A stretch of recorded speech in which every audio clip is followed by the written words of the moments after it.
চট্টগ্রামের কালুরঘাটে রেল সহ সড়ক সেতু নির্মাণ কাজের উদ্বোধন ঘোষণা করেছেন প্রধান উপদেষ্টা ডক্টর মোহাম্মদ ইউনূস। দুপুরে চট্টগ্রামের সার্কিট হাউস থেকে ভিত্তিপ্রস্তর স্থাপনের ফলক উন্মোচন করেন তিনি। পরে চট্টগ্রাম সার্কিট হাউস সম্মেলন কক্ষে মহানগরীর জলাবদ্ধতা নিরসন বিষয়ক এক মতবিনিময় সভায় যোগ দেন।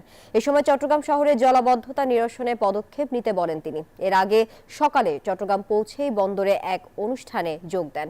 চট্টগ্রাম বন্দর সম্প্রসারিত না হলে দেশের অর্থনীতির নতুন পথ খোলা সম্ভব নয় বলে মন্তব্য করেছেন প্রধান উপদেষ্টা।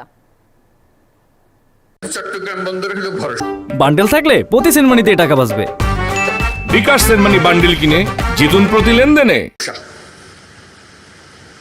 এটাকে বাদ দিয়ে বাংলাদেশের অর্থনীতি নতুন কোনো পাতায় নতুন কোনো অধ্যায়ে প্রবেশ করার কোনো সুযোগ নেই।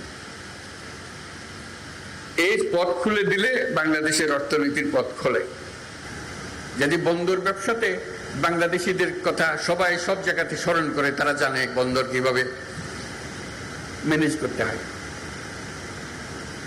সেই গোপন রহস্য আমরা উদ্ধার করে ফেলতে পারি।